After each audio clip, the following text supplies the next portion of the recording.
voltar. E como a Bela já comentou lá no primeiro vídeo desse mês, em novembro, né, a gente tem o Dia da Consciência Negra, que é dia 20, né, de novembro. E durante esse mês, a gente vai apenas conversar sobre autores e autoras negras.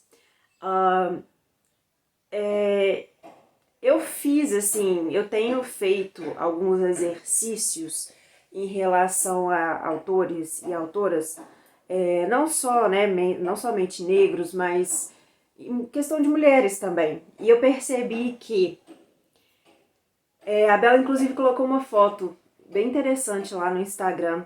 Eu acho que foi o Bookster que iniciou isso e a Bela acabou fazendo isso na estante dela. Você retira todos os livros da sua estante, né, de onde você armazena os seus livros, de autores brancos e homens. E aí você vê o que sobra. Eu fiz esse exercício aqui e eu fiquei chocada, porque eu tenho só essa prateleira aqui de livros escritos por autores e autoras negras. Eu tenho alguns livros em e-book, né, então não encaixa aqui, mas aqui são 6 livros. Eu tenho uns outros perdidos, assim, mas esses são... É chocante, assim, sério. E é um exercício que a gente precisa fazer e faz parte também do livro que eu vou trazer, que eu trago, né, pra vocês aqui hoje, que é o Pequeno Manual Antirracista, da Djamila Ribeiro. Eu tenho feito bastante também esse exercício de autoconhecimento, né, essa desconstrução da imagem, né, superior do homem branco. E esse livro me ajudou, assim, a entender melhor essa posição de privilégio que nós temos, questões que passam batido no nosso dia a dia, porque uma coisa que a Djamila frisa muito no livro é a questão de que o racismo ele é estrutural, né? Ele é uma característica que está intrínseca na nossa sociedade, e esse exercício, né, de autoconhecimento é a parte mais difícil, né, dessa parte, e a gente entender essa nossa posição privilegiada, que é baseada na opressão, né, de outros grupos, né, de minorias, o que é bizarro, porque no Brasil 56% da população é negra, ou seja, não é a minoria, e mesmo assim eles são tratados dessa maneira. Então eu acho muito importante trazer essa discussão, né, começar essa discussão aqui no canal. Eu e a Isabela, a gente tem... A gente não traz muitas questões assim, políticas aqui pro canal, não sei porquê, mas se tem um momento que para começar, vamos começar agora, não é mesmo? Bom, a própria questão, né, do Dia, né, da Consciência Negra é um debate por si só, porque a princípio eles queriam colocar a data 13 de maio, em função, né, da assinatura da Lei Áurea e tudo mais. Só que a gente sabe que a Lei Áurea não garante liberdade, assim, de fato para ninguém, né? Então foi uma discussão ali entre estudiosos e eles escolheram essa data que faz uma referência, né, à morte do Zumbi, do quilombo, o líder, né, do quilombo dos Palmares, de Palmares, né? Que ele morreu em 1695. Então, se você não sabe quem foi o Zumbi, você tá, né, Dandara, você tá estudando história errada, tá? Volta em algumas casas e dá uma pesquisada aí, ok? Bom, o próprio nome, né, a Consciência Negra, ele vem de um movimento anti-apartheid que teve lá na África do Sul em 1973. E bom, sobre o livro. Como eu comentei, o primeiro passo, né, para a gente começar a entender essa questão do racismo e para podermos, né, nos colocar como antirracistas é entender que é estrutural, né? O racismo ele é estrutural, não é uma característica minha ou sua ou da Isabela, sabe? É uma característica da sociedade. A Djamila, inclusive, coloca no livro dela que É impossível não ser racista tendo sido criado numa sociedade racista. E, de novo, aquilo que eu comentei, ele está presente nas pequenas coisas do nosso dia a dia, coisas que a gente acaba passando e a gente não tem a consciência do conteúdo, né, do significado daquilo que a gente faz ou que a gente fala, justamente porque ele é estruturado.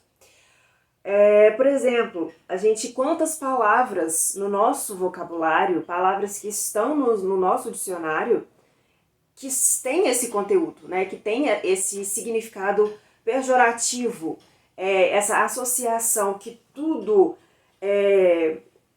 que é associado ao preto, ele é negativo. E não só, assim, essa questão, mas tudo que é associado ao branco é positivo. Eu fico brava com uns negócios desse. Sério, assim, nossa, me incomoda mesmo. Um outro ponto que eu acho importante pra gente começar essa autorreflexão é o que eu comentei também. Eu praticamente adiantei, né, todo o conteúdo do vídeo. Mas é o fato de que na escola, o que a gente aprende? A gente aprende a história do homem branco europeu. Como se fosse um ser superior, sabe? Um ideal a ser seguido. E a própria história do Brasil, gente, o que a gente aprende do Brasil? É tipo assim, uma pincelada, né, sobre a história do Brasil e mesmo assim sobre a sombra europeia. E eu vou deixar aqui pra vocês a data direitinho da lei e tudo mais, que a Djamila, né, coloca no livro, que é obrigatório, né, o ensino da história negra, né, nas escolas hoje em dia. Mas assim, gente, você pega um livro de história, é só a Europa. Só a Europa. Só. E quando não é Europa é o quê? Estados Unidos. Ah, que maravilha.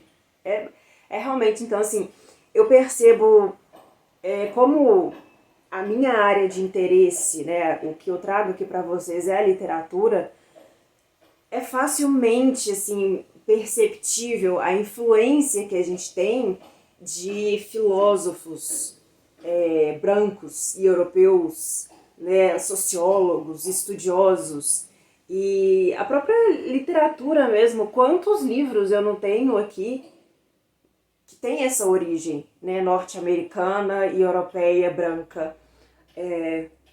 Pouquíssimos livros, sabe, menos ainda brasileiros. Então sério, assim, é um processo. A Djamila fala que esse processo de nos reconhecermos como branco privilegiado é a parte mais difícil, porque ela traz muitas questões, sabe? Muitas questões mesmo. E é um exercício diário. Não é tipo assim, eu vou sentar hoje e vou ser antirracista, sabe? Não é uma questão só de, por exemplo, fazer postagens no Instagram, em redes sociais, né? Se manifestar virtualmente. Essa parte também é muito importante. Mas você precisa se reconhecer primeiro, né? E esse pequeno manual, né, antirracista que a Djamila disponibilizou pra gente é essencial. É uma leitura que tem que ser obrigatória, no meu ponto de vista, já que a gente tem a literatura obrigatória, né, nas escolas, que esse livro seja um. Sério, eu discordo de ser, assim, de ter leituras obrigatórias em escolas, como eu já mencionei aqui. Mas já que a gente tem, coloca livro como esse, sabe? Vamos começar essa desconstrução desde cedo, né? Vamos trabalhar essa questão de que tudo associado ao preto é ruim e tudo associado ao branco é bom, é positivo. Porque não é. Já tá mais que provado do que não é. E só assim pra concluir, como é um convite, né, a essa autorreflexão, não faz nem sentido eu discursar muita coisa aqui, porque, né, cabe a cada um de nós fazer esse exercício. E eu gostaria muito que vocês, assim, compartilhassem as suas experiências, as suas descobertas aqui. Vamos montar um diálogo em cima disso. Compartilhem essas reflexões que vocês tiveram aí nessa desconstrução. A Djamila coloca no livro o seguinte: pessoas brancas não costumam pensar sobre o que significa pertencer a esse grupo, pois o debate racial é sempre focado na negritude. Nunca na branquitude. É sempre na negritude. Bom, o livro está dividido em pequenos capítulos e é uma leitura extremamente fluida, fácil de ler. A Djamila é filósofa de formação e, assim, isso não como é que eu vou dizer? Não faz a leitura ser pesada, sabe? Você pegar aqueles livros técnicos e tal. De forma alguma, ela fez um livro extremamente acessível para todas as faixas etárias, sabe? Para todos os níveis de educação que você possa ter. Então, de verdade, assim, leiam esse livro.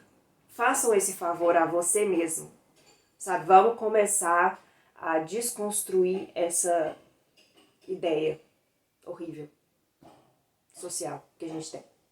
Ok? Vejo vocês no próximo.